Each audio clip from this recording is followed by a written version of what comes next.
Programa.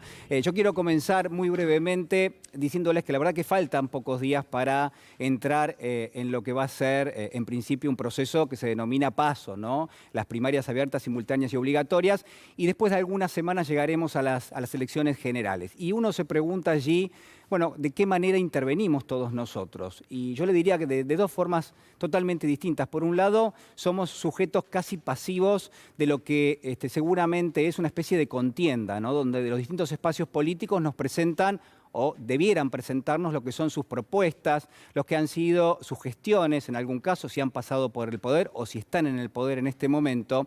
Pero también hay, y esto es lo que quiero marcar esta noche, hay una posibilidad importante para todos nosotros. ¿Por qué? Bueno, porque nos adivinamos de una forma un poco más intensa como sujetos políticos, ¿no? En un contexto democrático, afortunadamente con una democracia que yo considero que tiene una actividad bastante intensa en la República Argentina. Uno espera la época electoral para sentirse un poquito más vivo. Y uno se pregunta, bueno, pero el resto del tiempo, ¿qué, no?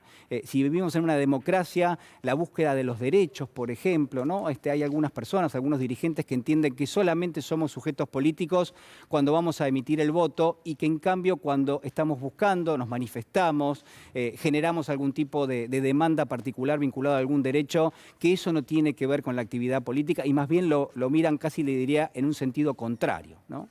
Piensan que la democracia no se juega precisamente allí y yo opino obviamente de otra manera. Pero al margen de estas cosas, hay que preguntarse algo, ¿no? Si como sujetos políticos, si como aquellos que reciben quizás de una forma pasiva las propuestas de los distintos espacios, estamos atentos, estamos alertas y en todo caso ciframos algún tipo de expectativa en torno a si eso se da de una forma relativamente coherente o si en cambio hay sectores de la política que eligen ese momento para insuflar algún tipo de odio, para generar lo que son efectos de corto plazo, retaseándonos lo que podrían ser ideas interesantes, debates que debieran buscar una mejoría en términos de lo social, ¿no? Entonces la pregunta es hasta qué punto esa expectativa muchas veces no se ve defraudada. Y es ahí donde yo quiero hacer una mención especial, no para el oficialismo, que por supuesto tiene sus errores y que por supuesto también aún nos debe muchas propuestas en materia electoral, sino más bien para la oposición política, porque lo que viene de ese lado, mire, viene algo de una naturaleza totalmente distinta. Viene algo que se parece mucho al odio, que se parece a quebrar, a hacer algo totalmente disruptivo en términos de lo que esperamos. De alguna manera se nos defrauda. Y la pregunta que quiero hacerle esta noche y que va a recorrer nuestro programa es ¿desde qué mundo, desde qué perspectiva se está trabajando en términos de la oposición política para retasearnos lo que son ideas que necesitamos en el debate y en todo caso para tratar de concitar, bueno, eso que son emociones muchas veces violentas, emociones que al fin los ayudan en todo caso a polarizar en medio de la sociedad, pero que sin ninguna duda no contribuyen a que tengamos mayor intensidad de carácter político, ¿no? ¿De qué mundo vienen? ¿Cuál es el mundo que conciben? ¿Qué mundo está implícito en cada una de las acciones que está llevando adelante la oposición política en este momento? Y quien de alguna manera nos puede ayudar un poquito rápido esta noche para meternos en este pensamiento, yo lo menos lo elegí, es ni más ni menos que el autor Aldous Huxley, un novelista, un escritor realmente muy importante, que allá por el año 32, bueno, concibe una novela que creo que ha dado muchísimo que hablar y que en español se ha titulado Un mundo feliz. Un mundo feliz es una sombría metáfora de lo que en aquel momento, en el año 1932, era esa especie de futuro que se iba acercando lentamente. Por supuesto que había cuestiones que iban a pasar de inmediato, estoy pensando en la Segunda Guerra Mundial, pero al mismo tiempo tiene algunos elementos y algunos componentes que ahora sí reconocemos que son prácticamente cotidianos, pero que en aquel momento cifraban un poco de expectativas, cifraban un poco de futuro. Es un mundo feliz, una historia que se reparte entre la utopía y la distopía. Y usted me va a decir, ¿pero cómo? ¿O es utopía o es aquello que queremos que llegue y que nunca llega y que en todo caso se cifra en la búsqueda mismo, su razón de ser, o es una distopía que es lo que nos trae, bueno, los vaticinios más deplorables que uno pueda llegar a realizar? Y yo le diría que hay una especie de transición permanente, porque claro, la historia se llama Un mundo feliz y lo que propone en principio uno debiera pensar es un mundo mejor, un mundo distinto. Pero claro, a medida que nos metemos en esa historia vamos descubriendo otra cosa.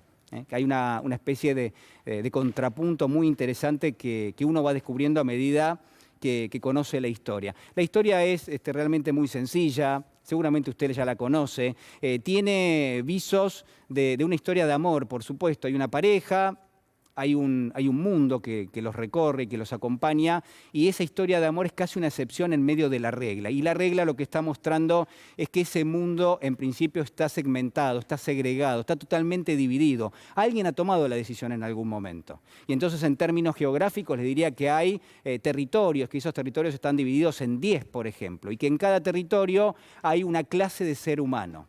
Hay un ser humano que tiene determinadas características y que comparte con sus propios seres humanos parecidos a él ese distrito. Y cuando uno pasa a otro, cuando uno pasa a un segundo distrito, entre las personas se parecen, tienen determinadas características que son similares y así sucesivamente. Y hay una descripción en el arranque de la historia que a mí me parece importante, porque así como está segregado en términos territoriales y geográficos ese escenario, ese mundo que nos describen y que se supone que tiene que ver con el futuro, de la misma manera la historia entra de lleno en lo que es un proceso de selección, donde los seres humanos o donde alguien que tiene, se supone, poder, ha decidido que los seres humanos son fruto de un proceso de manipulación genética, de clonación, y que entonces se hacen seres humanos en función de distintas categorías. Están los alfa, están los beta, están los gamma, también están los épsilon. Claro, los alfa, por ejemplo, son altos, son musculosos, son bien parecidos. Los épsilon, en cambio, son bajitos, son feos, dice, incluso son tontos, describe Huxley en su novela.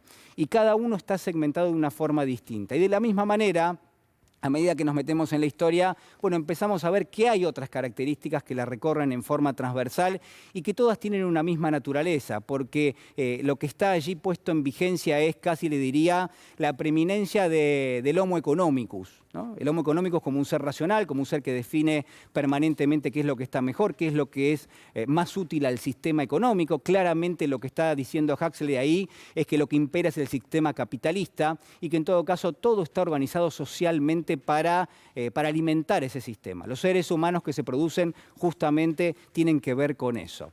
A medida que pasa la historia empezamos a ver, como yo le decía, un contrapunto, porque lo que es la geografía segmentada, de alguna manera nos esconde que hay un sector de la marginalidad, que hay un sector de la oscuridad que no se puede ver, que no llega a captar lo que es ese mapa oficial que tienen los gobiernos. A medida que nos metemos en la manipulación genética, descubrimos que justamente aquellos que son alfa tienen un destino que obviamente no comparten con aquellos que son beta o gamma o épsilon, y que cada uno va a tener una historia distinta, si bien todos van a estar segmentados por clases sociales. De la misma manera, descubrimos que no solamente hay un disciplinamiento en términos de la reproducción biológica, sino además un disciplinamiento en términos de lo que se llama la reproducción de las condiciones materiales de la vida, la reproducción de lo que son los factores de carácter social y económico. Y entonces esa utopía de arranque se va transformando lentamente en una distopía. Mire, hay mucho para contarle. La verdad es que hay mucho en esta historia, pero hay un elemento que es central y que yo quiero traer rápidamente. Ese elemento tiene que ver con un disciplinamiento que está prácticamente lanzado en torno al lenguaje, porque se los disciplina también de esa manera. Se les aplica algo que se llama hipnopedia, donde se les repite una y otra vez lo que ellos después van a considerar que son verdades, lo que cada una de las personas va a considerar que es una verdad indiscutible. Pero claro, se los repiten lentamente. Son conceptos que no tienen ningún sentido, pero que en términos generales lo que dice Huxley es que producen una verdad a lo largo del tiempo. Y de la misma manera yo podría decirle que ese mundo que concibe Huxley es muy parecido en términos de que lo que se presenta allí, lo que está implícito es algo que no es histórico, que es ahistórico, que no reconoce una trayectoria, que no reconoce una búsqueda de derechos, que no reconoce la posibilidad, y yo le diría el derecho de las personas a tener un anclaje social, a estar inmersos en medio de una sociedad que los cuide. Todo eso se ve patente en Un Mundo Feliz. Y me pregunto si acaso cuando vemos las propuestas que hace la oposición política no tenemos algo de todo eso. Si acaso cuando nos acercan una propuesta eso no reconoce absolutamente ninguna trayectoria histórica que ha tenido la Argentina, si no reconoce ningún tipo de búsqueda de derechos, si ni siquiera reconoce que han estado en el poder en los últimos años en la Argentina y que han cometido un error tras otro pensándolo bien y dándoles el beneficio de la duda.